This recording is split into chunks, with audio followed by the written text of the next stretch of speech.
tanggal 29 Januari, hari ke-29. Bacaan Keluaran pasal 28 sampai pasal 31. Instruksi khusus untuk para imam.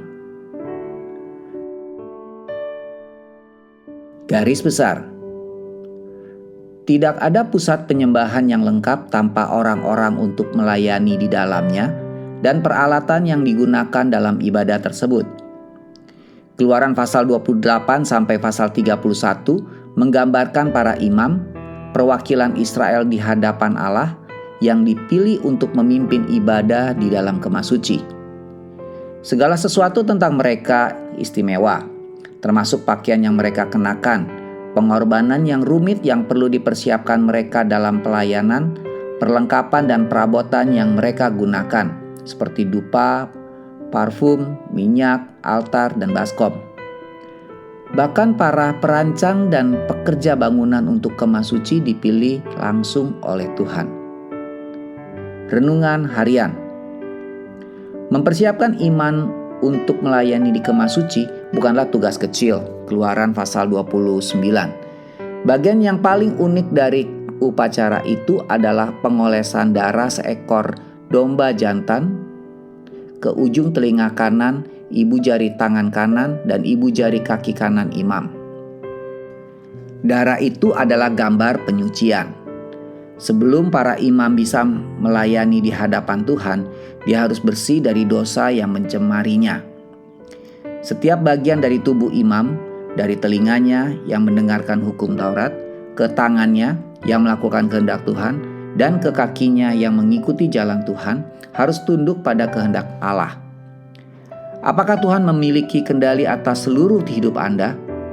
Jika tidak, dimulai dari kepala Anda dan untuk setiap bagian tubuh Anda lainnya, berikanlah semuanya itu kepadanya di dalam doa.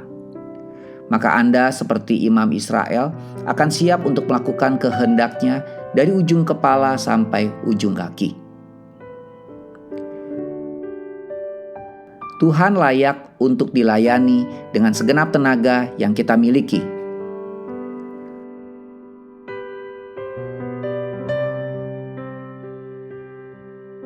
Pendalaman.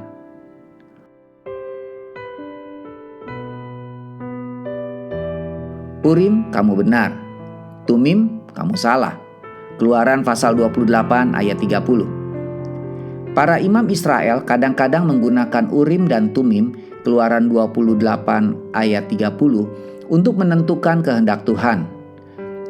Para ilmuwan tidak dapat menentukan dengan tepat bagaimana bentuk Urim Tumim atau bagaimana penggunaannya. Satu teori yang ada mengatakan bahwa Urim dan Tumim adalah dua batu datar, masing-masing dengan sisi ya dan sisi tidak. Urim dan Tumim akan dilemparkan ke udara dan dibiarkan jatuh ke tanah. Jika dua batu tersebut menunjukkan sisi ya, berarti itu jawaban afirmatif dari Allah. Sebaliknya, bila dua batu tersebut menunjukkan sisi tidak, maka berarti jawaban Tuhan adalah negatif. Dan bila satu batu menunjukkan sisi ya dan lainnya tidak, maka berarti tidak ada jawaban yang diberikan Tuhan. Semua bagian dari rencana jangka panjang. Keluaran pasal 29 ayat 45. Keluaran pasal 29 ayat 45 menyatakan kehendak Tuhan. Aku akan diam di tengah-tengah orang Israel dan aku akan menjadi Allah mereka. Wahyu pasal 21 ayat 1 sampai 5 mengungkapkan bagaimana kehendak Allah tersebut suatu saat akan terjadi pada akhirnya. Pada saat itu, Tuhan akan berdiam di tengah-tengah kita selamanya. Amin. Tuhan Yesus memberkati.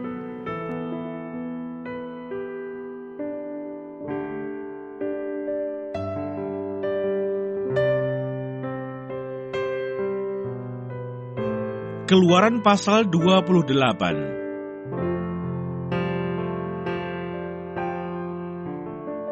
Mengenai pakaian imam. Engkau harus menyuruh abangmu Harun bersama-sama dengan anak-anaknya datang kepadamu dari tengah-tengah orang Israel untuk memegang jabatan imam bagiku, Harun dan anak-anak Harun, yakni Nadab, Abihu, Eleazar, dan Itamar. Haruslah engkau membuat pakaian kudus bagi Harun abangmu, sebagai perhiasan kemuliaan.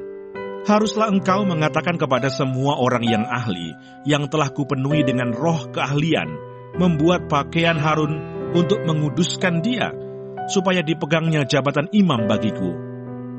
Inilah pakaian yang harus dibuat mereka: tutup dada, baju efod, gamis, kemeja yang ada raginya, serban, dan ikat pinggang. Demikianlah mereka harus membuat pakaian kudus bagi Harun abangmu dan bagi anak-anaknya, supaya ia memegang jabatan imam bagiku. Untuk itu haruslah mereka mengambil emas, kain ungu tua, dan kain ungu muda, kain kirmisi, dan lenan halus. Baju efod itu harus dibuat mereka dari emas, kain ungu tua dan kain ungu muda, kain kirmisi dan lenan halus, yang dipintal benangnya, buatan seorang ahli. Haruslah ada pada baju efod itu 2 tutup bahu yang disambung kepadanya. Pada kedua ujungnya lah harus baju efod itu disambung. Sabuk pengikat yang ada pada baju efod itu haruslah sama buatannya dan seiras dengan baju efod itu, yakni dari emas, kain ungu tua, kain ungu muda, kain kirmisi, dan lenan halus yang dipintal benangnya. Haruslah kau ambil 2 permata krisopras dan mengukirkan nama para anak Israel pada permata itu. 6 dari nama mereka itu pada permata yang pertama, dan ke-6 nama lagi pada permata yang kedua, menurut urutan kelahirannya. Seperti buatan seorang pengasah permata, diukirkan seperti meterai. Demikianlah harus kau ukirkan pada kedua permata itu nama para anak Israel. Dililit dengan ikat emas harus kau buat permata itu. Kemudian haruslah kau taruh kedua permata itu pada kedua tutup bahu baju efod sebagai permata peringatan untuk mengingat orang Israel. Maka kehadapan Tuhan, haruslah Harun membawa nama mereka di atas kedua tutup bahunya menjadi tanda peringatan. Haruslah kau buat ikat emas, dan 2 untai dari emas murni sebagai utas haruslah kau buat itu, yang buatannya sebagai tali berjalin, dan haruslah kau pasang untai berjalin itu pada ikat itu. Haruslah engkau membuat tutup dada pernyataan keputusan, buatan seorang ahli, buatannya sama dengan baju efod. Demikianlah harus engkau membuatnya, yakni dari emas, kain ungu tua, kain ungu muda, kain kirmisi, dan lenan halus yang dipintal benangnya, haruslah engkau membuatnya.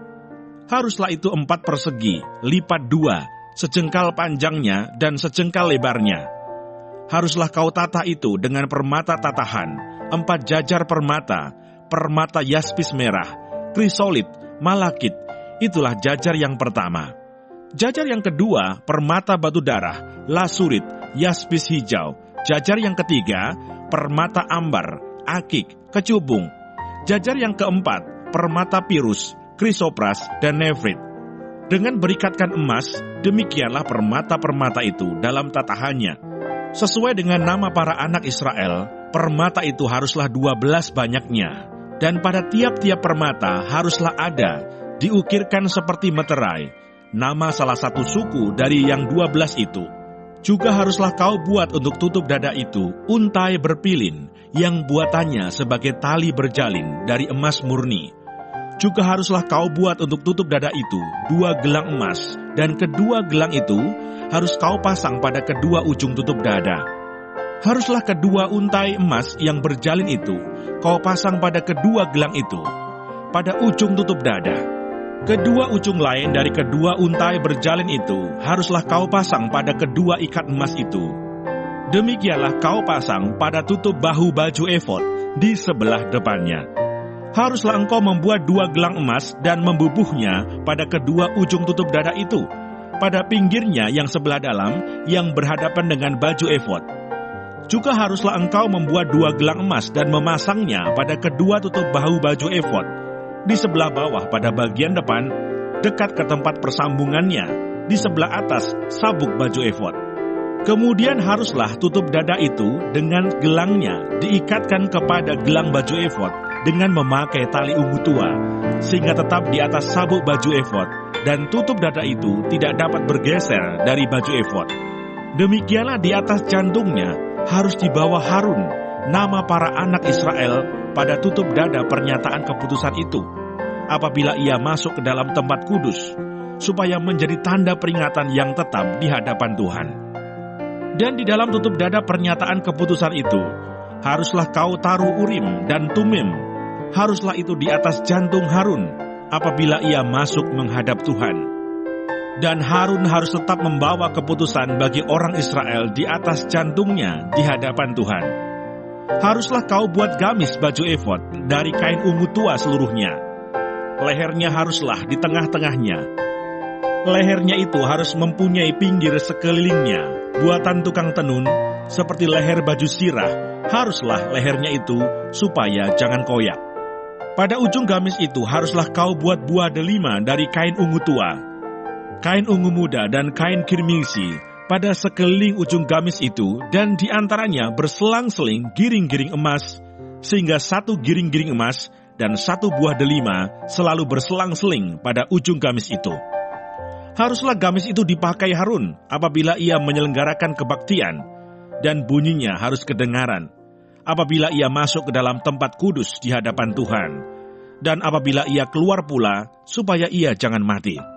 Juga haruslah engkau membuat patam dari emas murni, dan pada patam itu kau diukirkan seperti meterai, kudus bagi Tuhan. Haruslah patam itu engkau beri bertali ungu tua, dan haruslah itu dilekatkan pada serban di sebelah depan serban itu. Patam itu haruslah ada pada dahi Harun, dan Harun harus menanggung akibat kesalahan terhadap segala yang dikuduskan oleh orang Israel, yakni terhadap segala persembahan kudusnya. Maka haruslah patam itu tetap ada pada dahinya, sehingga Tuhan berkenan akan mereka. Haruslah engkau menenun kemeja dengan ada raginya dari lenan halus, dan membuat serban dari lenan halus, dan haruslah kau buat ikat pinggang dari tenunan yang berwarna-warna. Juga bagi anak-anak Harun, haruslah kau buat kemeja-kemeja, dan haruslah kau buat ikat-ikat pinggang bagi mereka, dan destar-destar haruslah kau buat bagi mereka untuk menjadi perhiasan kemuliaan. Maka semuanya itu haruslah kau kenakan kepada abangmu Harun bersama-sama dengan anak-anaknya. Kemudian engkau harus mengurapi, mentahbiskan, dan menguduskan mereka, sehingga mereka dapat memegang jabatan imam bagiku. Buatlah celana-celana lenan bagi mereka untuk menutupi daging auratnya. Celana itu haruslah dari pinggang sampai paha panjangnya.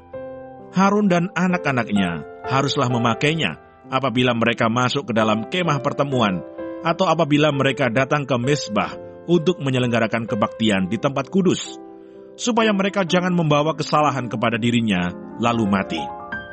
Itulah suatu ketetapan untuk selama-lamanya baginya dan bagi keturunannya. Keluaran pasal 29. Mengenai pentahbisan Harun dan anak-anaknya. Inilah yang harus kau lakukan kepada mereka untuk menguduskan mereka, supaya mereka memegang jabatan imam bagiku.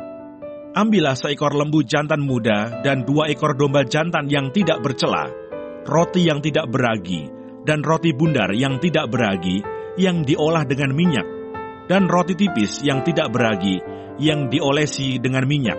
Dari tepung gandum yang terbaik, haruslah kau buat semuanya itu. Kau taruhlah semuanya dalam sebuah bakul, dan kau persembahkanlah semuanya dalam bakul itu. Demikian juga lembu jantan dan kedua domba jantan itu. Lalu kau suruhlah Harun dan anak-anaknya datang ke pintu kemah pertemuan, dan haruslah engkau membasuh mereka dengan air. Kemudian kau ambillah pakaian itu, lalu kau kenakanlah kepada Harun kemeja, gamis baju efod, dan baju efod serta tutup dada. Kau kebatkanlah sabuk baju efod kepadanya. Kau taruhlah serban di kepalanya, dan jamang yang kudus kau bubuh pada serban itu. Sesudah itu kau ambillah minyak urapan dan kau tuang ke atas kepalanya, dan kau urapilah dia. Kau suruhlah anak-anaknya mendekat, dan kau kenakanlah kemeja-kemeja itu kepada mereka. Kau ikatkanlah ikat pinggang kepada mereka, kepada Harun dan anak-anaknya, dan kau lilitkanlah destar itu kepada kepala mereka. Maka merekalah yang akan memegang jabatan imam. Itulah suatu ketetapan untuk selama-lamanya. Demikianlah engkau harus mentahbiskan Harun dan anak-anaknya. Kemudian haruslah kau bawa lembu jantan itu ke depan kemah pertemuan. Lalu haruslah Harun dan anak-anaknya meletakkan tangannya ke atas kepala lembu jantan itu. Haruslah kau sembelih lembu jantan itu di hadapan Tuhan, di depan pintu kemah pertemuan. Haruslah kau ambil sedikit dari darah lembu jantan itu, dan kau bubuh dengan jarimu pada tanduk-tanduk mezbah. Dan segala darah selebihnya haruslah kau curahkan pada bagian bawah mezbah. Kemudian kau ambillah segala lemak yang menutupi isi perut, umbai hati, kedua buah pinggang, dan segala lemak yang melekat padanya, dan kau bakarlah di atas mezbah. Tetapi daging lembu jantan itu, kulitnya dan kotorannya haruslah kau bakar habis dengan api di luar perkemahan. Itulah korban penghapus dosa. Kemudian haruslah kau ambil domba jantan yang satu, lalu haruslah Harun dan anak-anaknya meletakkan tangannya ke atas kepala domba jantan itu. Haruslah kau sembelih domba jantan itu, dan kau ambillah darahnya, dan kau siramkan pada mezbah sekelilingnya. Haruslah kau potong-potong domba jantan itu menurut bagian-bagian tertentu. Kau basuhlah isi perutnya dan betis-betisnya, dan kau taruh itu di atas potongan-potongannya dan di atas kepalanya. Kemudian haruslah kau bakar seluruh domba jantan itu di atas mezbah. Itulah korban bakaran, suatu persembahan yang harum bagi Tuhan, yakni suatu korban api-apian bagi Tuhan. Kemudian haruslah kau ambil domba jantan yang lain, lalu haruslah Harun dan anak-anaknya meletakkan tangannya ke atas kepala domba jantan itu. Haruslah kau sembelih domba jantan itu. Kau ambillah sedikit dari darahnya, dan kau bubuh pada cuping telinga kanan Harun, dan pada cuping telinga kanan anak-anaknya, pada ibu jari tangan kanan, dan pada ibu jari kaki kanan mereka, dan darah selebihnya kau siramkanlah pada mezbah sekelilingnya. Haruslah kau ambil sedikit dari darah yang ada di atas mezbah, dan dari minyak urapan itu, dan kau percikkanlah kepada Harun dan kepada pakaiannya, dan juga kepada anak-anaknya, dan pada pakaian anak-anaknya. Maka ia akan kudus, ia dan pakaiannya, dan juga anak-anaknya, dan pakaian anak-anaknya. Dari domba jantan itu, haruslah kau ambil lemaknya, ekornya yang berlemak, lemak yang menutupi isi perutnya, umbai hatinya, kedua buah pinggangnya, lemak yang melekat padanya, paha kanannya. Sebab itulah domba jantan persembahan pentahbisan. Kau ambillah juga satu keping roti, satu roti bundar yang berminyak, dan satu roti tipis dari dalam bakul berisi roti yang tidak beragi yang ada di hadapan Tuhan. Haruslah kau taruh seluruhnya ke atas telapak tangan Harun dan ke atas telapak tangan anak-anaknya, dan haruslah kau persembahkan semuanya sebagai persembahan unjukan di hadapan Tuhan. Kemudian haruslah kau ambil semuanya dari tangan mereka dan kau bakar di atas mezbah, yaitu di atas korban bakaran sebagai persembahan yang harum di hadapan Tuhan. Itulah suatu korban api-apian bagi Tuhan. Selanjutnya haruslah kau ambil dada dari domba jantan, yang adalah bagi pentahbisan Harun, dan kau persembahkan sebagai persembahan unjukan di hadapan Tuhan. Dan itulah bagian untukmu. Demikianlah harus kau kuduskan dada persembahan unjukan, dan paha persembahan khusus yang dipersembahkan dari domba jantan, yang adalah bagi pentahbisan Harun dan anak-anaknya. Itulah yang menjadi bagian untuk Harun dan anak-anaknya, menurut ketetapan yang berlaku untuk selama-lamanya bagi orang Israel. Sebab inilah suatu persembahan khusus, maka haruslah itu menjadi persembahan khusus dari pihak orang Israel, yang diambil dari korban keselamatan mereka, dan menjadi persembahan khusus mereka bagi Tuhan. Pakaian kudus kepunyaan Harun itu haruslah turun kepada anak-anaknya yang kemudian, supaya mereka memakainya apabila mereka diurapi dan ditahbiskan.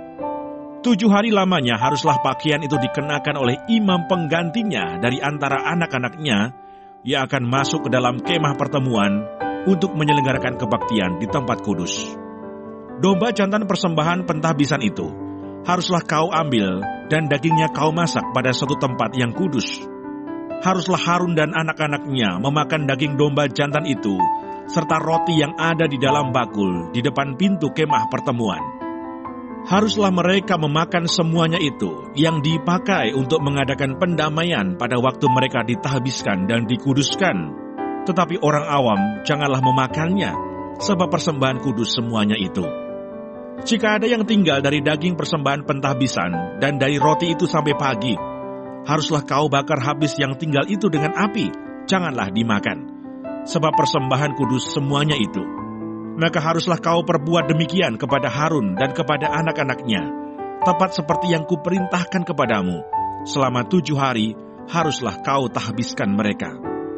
Tiap-tiap hari haruslah engkau mengolah seekor lembu jantan menjadi korban penghapus dosa untuk mengadakan pendamaian, dan haruslah kau sucikan mezbah itu dengan mengadakan pendamaian baginya. Haruslah engkau mengurapinya untuk menguduskannya. 7 hari lamanya haruslah engkau mengadakan pendamaian bagi mezbah itu. Haruslah engkau menguduskannya, maka mezbah itu akan menjadi maha kudus. Setiap orang yang kena kepada mezbah itu akan menjadi kudus. Mengenai korban pagi dan korban petang, inilah yang harus kau olah di atas mezbah itu. 2 anak domba berumur setahun, tetap tiap-tiap hari. Domba yang satu haruslah kau olah pada waktu pagi, dan domba yang lain kau olah pada waktu senja. Dan beserta domba yang satu kau olah 1/10 eva tepung yang terbaik dengan minyak tumbuk 1/4 hin, dan korban curahan dari 1/4 hin anggur. Domba yang lain haruslah kau olah pada waktu senja, sama seperti korban sajian dan korban curahannya pada waktu pagi, harus engkau mengolahnya sebagai persembahan yang harum, suatu korban api-apian bagi Tuhan, suatu korban bakaran yang tetap di antara kamu turun-temurun, di depan pintu kemah pertemuan di hadapan Tuhan. Sebab di sana aku akan bertemu dengan kamu untuk berfirman kepadamu. Di sanalah aku akan bertemu dengan orang Israel, dan tempat itu akan dikuduskan oleh kemuliaanku. Aku akan menguduskan kemah pertemuan dan mezbah itu. Lalu Harun dan anak-anaknya akan kukuduskan, supaya mereka memegang jabatan imam bagiku. Aku akan diam di tengah-tengah orang Israel, dan aku akan menjadi Allah mereka. Maka mereka akan mengetahui bahwa akulah Tuhan Allah mereka, yang telah membawa mereka keluar dari tanah Mesir, supaya aku diam di tengah-tengah mereka. Akulah Tuhan Allah mereka. Keluaran pasal 30.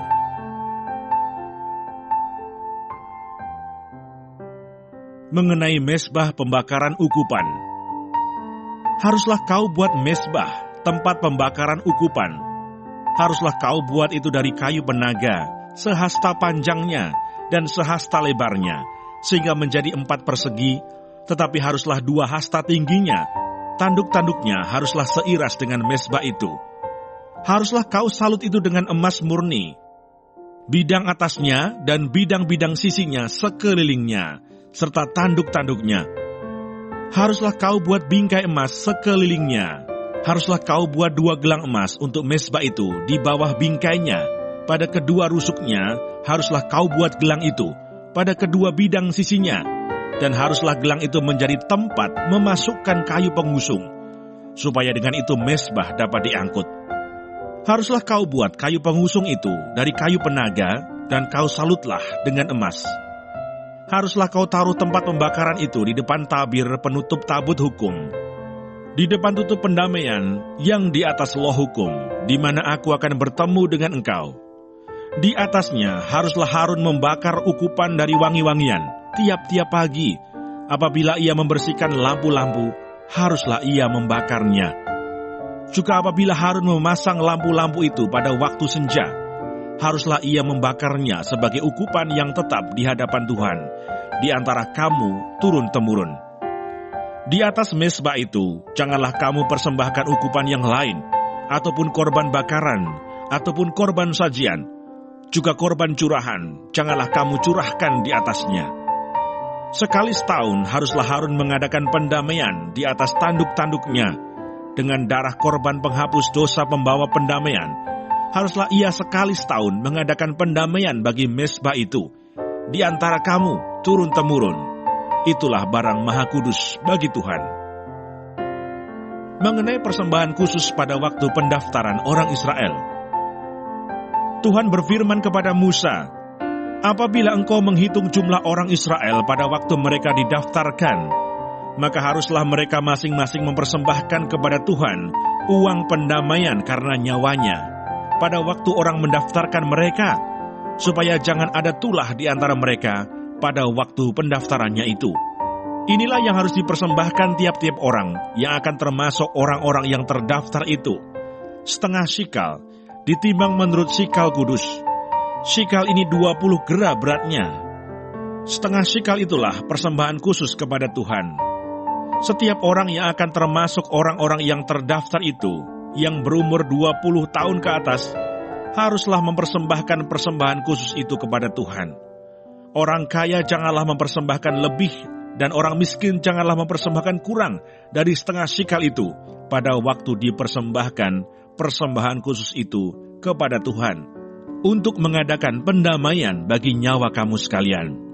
Dan haruslah engkau memungut uang pendamaian itu dari orang Israel dan menggunakannya untuk ibadah dalam kemah pertemuan, supaya itu menjadi peringatan di hadapan Tuhan, untuk mengingat kepada orang Israel dan untuk mengadakan pendamaian bagi nyawa kamu sekalian.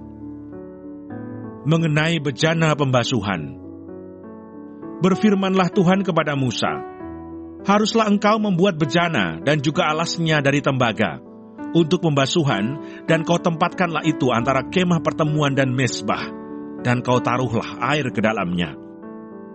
Maka Harun dan anak-anaknya haruslah membasuh tangan dan kaki mereka dengan air dari dalamnya. Apabila mereka masuk ke dalam kemah pertemuan, haruslah mereka membasuh tangan dan kaki dengan air, supaya mereka jangan mati.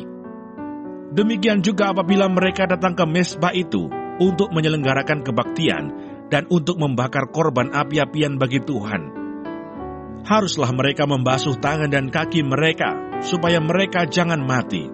Itulah yang harus menjadi ketetapan bagi mereka untuk selama-lamanya, bagi dia dan bagi keturunannya turun-temurun.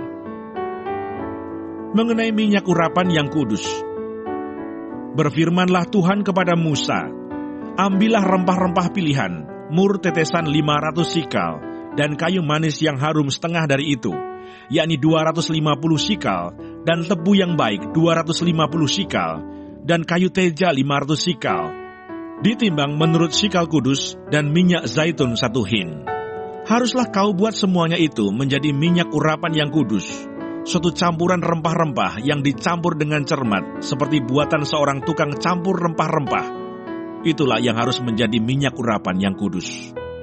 Haruslah engkau mengurapi dengan itu kemah pertemuan dan tabut hukum, meja dengan segala perkakasnya, kandil dengan perkakasnya, dan mezbah pembakaran ukupan, mezbah korban bakaran dengan segala perkakasnya, bejana pembasuhan dengan alasnya.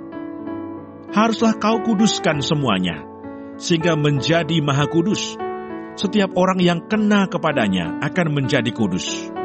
Engkau harus juga mengurapi dan menguduskan Harun dan anak-anaknya, supaya mereka memegang jabatan imam bagiku. Dan kepada orang Israel, haruslah kau katakan demikian, inilah yang harus menjadi minyak urapan yang kudus bagiku di antara kamu turun-temurun. Kepada badan orang biasa, janganlah minyak itu dicurahkan, dan janganlah kau buat minyak yang semacam itu dengan memakai campuran itu juga. Itulah minyak yang kudus, dan haruslah itu kudus bagimu. Orang yang mencampur rempah-rempah menjadi minyak yang semacam itu, atau yang membubuhnya pada badan orang awam, haruslah dilenyapkan dari antara bangsanya. Mengenai ukupan yang kudus, berfirmanlah Tuhan kepada Musa, ambillah wangi-wangian, yakni getah damar, kulit lokan dan getah rasa mala, wangi-wangian itu serta kemenyan yang tulen, masing-masing sama banyaknya. Semuanya ini haruslah kau buat menjadi ukupan, suatu campuran rempah-rempah, seperti buatan seorang tukang campur rempah-rempah, digarami, murni, kudus. Sebagian dari ukupan itu haruslah kau giling sampai halus, Dan sedikit daripadanya kau letakkanlah di hadapan tabut hukum di dalam kemah pertemuan, di mana aku akan bertemu dengan engkau. Haruslah itu maha kudus bagimu. Dan tentang ukupan yang harus kau buat menurut campuran yang seperti itu juga, janganlah kamu buat bagi kamu sendiri. Itulah bagian untuk Tuhan yang kudus bagimu.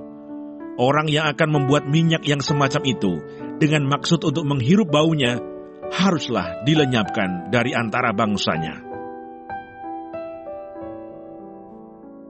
Keluaran pasal 31.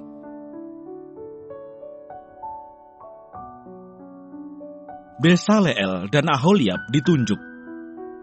Berfirmanlah Tuhan kepada Musa, "Lihat, telah kutunjuk Besaleel bin Uri bin Hur dari suku Yehuda, dan telah kupenuhi dia dengan roh Allah, dengan keahlian dan pengertian dan pengetahuan dalam segala macam pekerjaan, untuk membuat berbagai rancangan supaya dikerjakan dari emas, perak, dan tembaga, untuk mengasah batu permata, supaya ditata, untuk mengukir kayu, dan untuk bekerja dalam segala macam pekerjaan.